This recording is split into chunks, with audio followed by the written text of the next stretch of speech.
Tak banyak orang tahu, zaman pemerintah Soekarno Indonesia nyaris punya bom nuklir bikin AS ketakutan.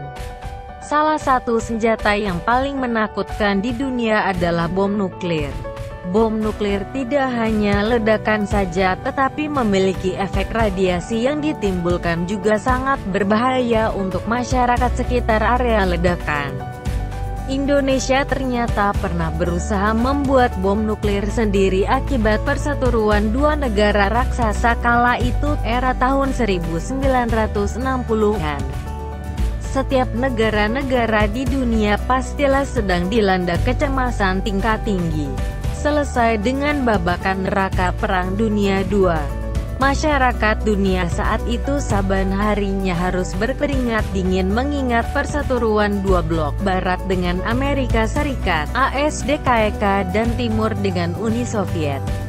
Perseteruan keduanya semakin mempuncak tatkala AS menguji coba bom hidrogen termonuklir di Kepulauan Marshall, Samudra Pasifik tahun 1954 yang dibalas dengan uji coba super atom SAR bomba milik Soviet tahun 1961. Terkhusus, uji coba termonuklir AS membuat Indonesia sangat was-was. Karena Kepulauan Marshall bersebelahan dengan Indonesia bagian timur, takut kena radiasi pikir si bung besar. Tak berlarut-larut dalam kecemasannya, Soekarno kemudian mengeluarkan Kepres No. 230/1954 yang isinya membentuk sebuah panitia negara. Ditukil dari The State and the Reactor Nuclear Politics Info Soeharto Indonesia. Panitia negara yang dimaksud adalah Panitia Penyelidikan Radioaktif yang disahkan keberadaannya November tahun 1954. Panitia ini dipimpin oleh seorang ahli radiologi, anyar karena baru saja selesai studi di London bernama G.A. Siwabesi. Siwabesi dan tim bergerak cepat ke tempat-tempat terduga terpapar radiasi uji coba atom AS itu macam di Manado, Timor dan Ambon, Syukur. Hasil olah TKP tim Siwabesi menunjukkan wilayah timur Indonesia aman dari radiasi nuklir. Selesai dengan tugas perdananya, Siwabesi dan timnya menyarankan kepada pemerintah Indonesia untuk mulai melirik dan memanfaatkan nuklir untuk kepentingan nasional. Saran tersebut diterima Soekarno dengan menindaklanjutinya pembentukan Dewan Tenaga Atom serta Lembaga Tenaga Atom (LTA). Tanpa menunggu waktu lagi, LTA yang juga diketuai oleh Siwabesi membuat sebuah rancangan jangka panjang, blueprint, pengembangan nuklir nasional. LTA juga sangat dinamis serta aktif berkeliling dunia untuk mempelajari bagaimana sebuah negara mengelola nuklir. Kerjasama kanan-kiri dengan negara adidaya macam AS juga tak luput dari agenda LTA. Termasuk berkolaborasi dengan International Atomic Energy Agency (IAEA). AS yang kala itu dipimpin John F. Kennedy memandang proyek nuklir Indonesia bersifat damai alias Atom for Peace dengan ditandai dengan kerjasama bilateral keduanya pada Juni tahun 1960.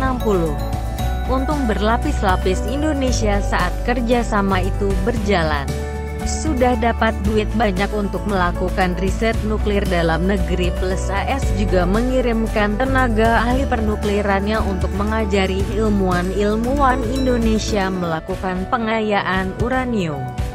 Padahal ilmu dan segala macam peralatan pengayaan uranium sangatlah mahal serta berharga yang tak setiap negara mau memberikan ilmunya ke negara lain. Kerjasama itu lantas membuahkan hasil.